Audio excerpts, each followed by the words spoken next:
हरि बोल, दंडवत प्रणाम। तो मैं श्रील भक्तिविनोद ठाकुर के ग्रंथ शरणागति पे कथा कर रहा था। शरणागति के 6 अंग होते हैं। पहला है दैन्यता। तो दैन्यता पे आज छठा कीर्तन जो है वो पढ़ने जा रहा हूँ। प्रभु हे तुआ पदे ए मिनति मोर, तुआ पद पल्लव तेजत मरुमन, विषम विषय भेला हो। ओ भगवान, मेरी एक विनती है, प्रार्थना है आपके चरणों में कि मुझे आपके कमल चरणों में सहारा दीजिए। अगर कोई भी आपके कमल चरणों का सहारा नहीं लेता तो मन चित्त भौतिक भोग में, विषयों में फंस जाता है। उठाई ते ताकत पुनः नाही मिलाई, अनुदिन करहो उतास, दीन जननाथ तुहु कहायसी, तुम्हारी चरण ममास। ओ भगवान, मेरे में मन को रोकने का, मन को उठाने का ताकत नहीं है। इसीलिए एक हताशा आ गई है दिन रात। आप दीन जनों के नाथ है। मैं आपके कमल चरणों का सहारा लेता हूँ पूर्ण शरणागति भाव से। ऐछन दीन जन कहीं नाही मिलाई, तुहु मोरे कर प्रसाद, तुआ जन संगे तुआ कथा रंगे, छाड़ू सकल प्रमाद। मेरे जैसा क्या बोलते दीन भगवान आपको और कोई नहीं मिलेगा। तो आपकी कृपा करिए। आपका प्रसाद का मतलब क्या? कृपा। क्या कृपा? कि कभी भी आपके निज जनों का संग, भक्तों का संग मुझे मिले। उनसे मैं, भक्त कौन होता है? जो सदैव भगवान की कथाएं सुनाता है, भगवान की लीलाएं सुनाता है, भगवान की प्रार्थनाएं, भगवान की कीर्तन, यानी हमें पकड़ के रखता है, हमें भगवान की ओर ले जाता है। तो उन भक्तों के मुख से आपकी कथा सुनते सुनते ही मैं मेरे ये पागलपन को छोड़ पाऊंगा। तुआ धाम माहे तुआ नाम गावता, गोआए बू दीवान श्यास, तुआ पद छाया परम शीतल, मागे भक्ति विनोद दास। मैं दिन रात आपके धाम में रहकर, मैं आपके धाम में रहते हुए दिन रात आपका नाम करना चाहता हूँ। तो मैं भक्ति विनोद आपके कमल चरणों का शीतल, सुशीतल, परम सुशीतल छाया मांगता हूँ बोलकर ये कीर्तन। तो इसमें दैन्यता क्या दिखा रहे हैं? दैन्यता हमारी कैसी होनी चाहिए कि जब तक भगवान के कमल चरणों का सहारा नहीं लेंगे, हम विषय से छूट नहीं पाएंगे। कल ही बोला, विषय क्या होते हैं? रूप, रस, गंध।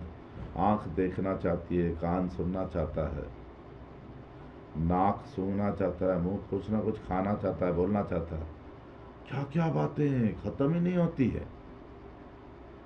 और जो हमारी त्वचा, ये छूना चाहती है कुछ ना कुछ। इसको कोई ऐसी चीजें पसंद है जो मन को सुख दे।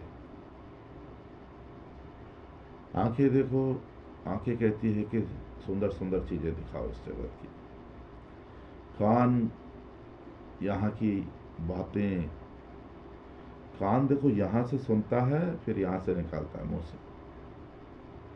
ये दो तो हमको इतना पागल बना दिया। कान एक चीज़ सुनता है तो मुख से उसको 5 बना देगा, है कि नहीं। एक उदाहरण देता हूँ कि जैसे एक पंडित था, समझो 200 साल पुरानी बात है। एक ब्राह्मण बाजू के गांव में किसी ने उसको बुलाया, तो गया था, पूजा पाठ किया, ब्राह्मणों को अच्छा खाना मिलता है, भरपेट खा लिया। वापस अपने गांव आ रहा है, चल के आ रहा है, तो नींद आ रही है, बहुत लड्डू खा लिए थे, एक पेड़ के नीचे सो गया। अभी उसको सपना आया या महसूस हुआ, एकदम उसको ऐसा लगा जैसे उसके मुख से एक मुर्गा, cock, hen, whatever it is, एक पंख निकला बोलकर। अभी जग गया तो एक क्या बोलते, पवित्रता, एक उसको ऐसा लगा कि मैं पवित्र हो गया। घर आया, पहले कैसे घर होते थे, फ्लैट सिस्टम तो था नहीं, और घर ऐसे बनाए जाते थे कि आगे भी द्वार है, पीछे भी द्वार है, और बाथरूम टॉयलेट वगैरह घर से बाहर होता था। वो तो जो मेन घर है उससे बाहर, आंगन में ही। तो पहले हम भी ऐसे घरों में रहे बचपन में, कहीं कुछ छूत अछूत ऐसी जगह जाके आए, कहीं कोई मौत में जाके आए, तो डायरेक्ट एंट्री नहीं करें घर में। हमारे पिताजी, हमने देखा था बड़े लोगों को कि पहले जाके नहा कर फिर अंदर आते थे। तो पंडित आया, पत्नी दरवाज़ा खोली तो बोली नहीं, पीछे से आ रहा हूँ, मुझे नहाने का, मेरे कपड़े रखो वहाँ। अभी पंडित आइन बोलती, कौन मर गया? बोलता नहीं कोई मरा नहीं, मुझे नहाना है। बोले नहीं नहीं नहीं, बताओ क्या हुआ। तो बोलता है किसी को बताना नहीं, ऐसे मैं सो रहा था, मेरे मुख से ऐसे मुर्गे का पंख निकला, ऐसे कुछ हुआ, मुझे अच्छा नहीं लग रहा, मैं नहा के आता हूँ। किसी को बोलना नहीं। बोला मैं किसको बोलूँ जी। गया नहाने, यहाँ काम वाली आई और ये बोल रही है शिव शिव, विष्णु विष्णु, क्या हो गया? काम वाली पूछती है क्या हुआ मैडम जी? नहीं नहीं, बोलने जैसी बात नहीं है। तो ठीक है। फिर बोलते तो किसी को बताएगी तो नहीं? बोले नहीं। बोले पंडित जी आ रहे थे, उनके मुख से 2-3 बोली। अभी पति ने एक बोला था, इसने 2-3 बोला। ये बात ऐसा फैला, अगले दिन सारा गांव पंडित को देखने आया कि पंडित के मुख से मुर्गे निकल रहे हैं। तो कान और मुख ऐसी बातें कर रही है। इसीलिए भक्ति का शुरुआत देखो, शरणागति के बाद भक्ति होगा। तो भक्ति की शुरुआत कहाँ से होगी?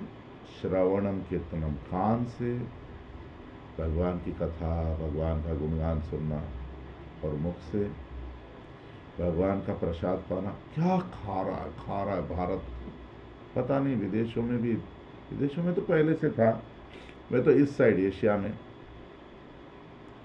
भारत के लोग खाने के पागल हो गए। कुछ भी खाओ, कहीं भी कुछ भी मिला, शुद्ध अशुद्ध, आरोग्य के लिए ठीक कि नहीं कुछ पता नहीं, कुछ भी खा रहे बस। मैं बोलना नहीं चाहता, हम सब जानते हैं, ये बहुत बड़ा टॉपिक हो जाएगा।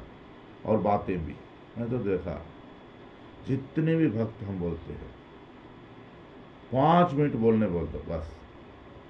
वो कोई गुरु महाराज किसी के डर से मुंह बंद रहेगा, मुंह शुरू किया, कहीं हम कृष्ण कथा भक्ति की बातें सुनते नहीं। बहुत दुख की बात बोल रहा हूँ, खाली बातें बातें बातें, यहाँ की वहाँ की वहाँ की, कुछ खत्म ही नहीं हो रहा है। आज का गुरुदेव का मैसेज देखो, समाज में क्या हो रहा है। There are 2 kinds of complexes. One is superiority complex, one is inferiority complex. Superiority complex वाला दिखाना चाहता है कि मैं श्रेष्ठ हूँ, मेरा मंदिर श्रेष्ठ है, मेरे गुरु श्रेष्ठ है। वो उस अहंकार में फंस गया है वो भक्त। उसको प्रतिष्ठा की इच्छा है कि लोग मेरा मान सम्मान करें। इन्फीरियरिटी कॉम्प्लेक्स वाला क्या है? वो अभी अपने पास तो कुछ टैलेंट है नहीं उसके पास, ना उसको अच्छा कीर्तन करने आता है, ना कथा आती है, उसके पास कोई टैलेंट नहीं है। तो वो क्या करेगा? दूसरों के दोष दिखाएगा, ये ऐसा है, ये ऐसा है, इसका वो दोष है, इसका वो दोष है। यानी वो भी घुमा फिरा के यही बोलना चाहता है कि मैं ही अच्छा हूँ, बाकी सब बुरे हैं। तो ये भक्ति का मतलब है भगवान का नाम करना, सेवा करना और मुख से शुद्ध भक्त भगवान के गुणगान करना, प्रार्थनाएं करना। हमारा जीवन 100 साल का, उसमें भी कितना समय, 50 साल तो नींद में चला जाता है। और भी हमारे क्या बोले, समाज के, हमारे घर के, हमारे खुद के कितने कर्तव्य है, इसमें कितना समय चला जाता है।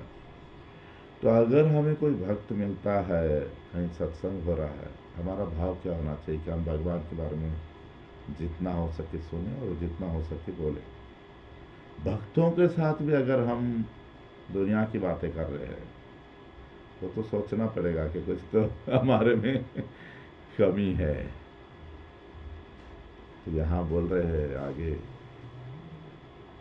कि मैं खुद अपने मन को उठा नहीं पा रहा हूँ, मन चंचल है, मन मुझे नीचे की ओर ले जा रहा है। तो भगवान आपकी कृपा चाहिए। आपकी कृपा क्या होती है कि आपके निजजन, आपके भक्तों का संग मिल जाए, उनके मुख से मैं कथा सुनूं, तभी मेरा ये पागलपन जाएगा। ये सब क्या है विषय? एक पागलपन है। पागल आदमी थोड़ी ना जानता मैं क्या कर रहा हूँ बोल के, वो तो सोचता मैं कर रहा हूँ जो सही है बोलकर। तो हम यहाँ जो मेंटल कॉन्कॉन्क्शंस बोलते हैं, हम हमारी मानसिक विचारधारा, हमारी मानसिक प्रक्रिया से हम जो भी कर रहे हैं इस संसार में, सब माया, मोह, अंधकार हमको भगवान से दूर कर देता है। तो भगवान के नज़दीक जाने का कारण क्या होना चाहिए? हम एक जीव है, आत्मा है, आत्मा का लक्ष्य है, जरूरत है, प्यास है, भूख है, प्रेम, आनंद और शांति।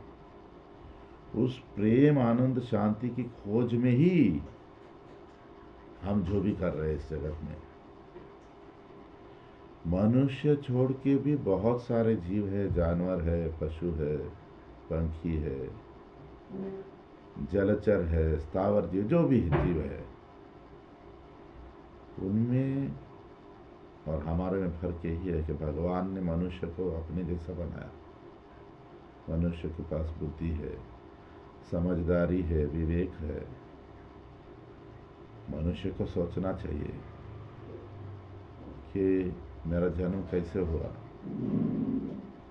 सुखपद तो नहीं था, मुझे क्यों बुढ़ापा आ रहा है, रोग क्यों आते हैं, मौत क्यों आती है, मौत के बाद क्या होगा। तो ऐसे ही क्या मैं पैदा हो रहा हूँ, मर रहा हूँ, इन कर्मों के चक्कर में ही फंसा रहा हूँ। इससे निकलने का रास्ता क्या है? भगवान की भक्ति करनी है तो पहले शरणागति। शरणागति में पहला दैन्यता। दैन्यता में आज का विषय था कि मन हमारा नियंत्रण में नहीं है, विषयों में फंस गया है। तो हमें भगवान की कृपा चाहिए। भगवान की कृपा से हमको भगवान की कथा कहने वाले, भगवान के बारे में बताने वाले भक्त मिलेंगे। ऐसे शुद्ध भक्तों से हम जब भगवान के बारे में सुनेंगे तब हमारा ये पागलपन जाएगा। तब क्या होगा? पागलपन जाने से हम भगवान के धाम में रहेंगे और दिन रात हमारे मुख से हरि नाम होगा। कथा सुनने का फल क्या? धाम में रहना यानी हम जहाँ है वहाँ हमारे हृदय में, मन में भगवान से श्री राधा कृष्ण की लीलाओं का स्मरण, सेवा, और उस खुशी में हम दिन रात हरि नाम करते रहेंगे। हरि बोल, दंडवत प्रणाम।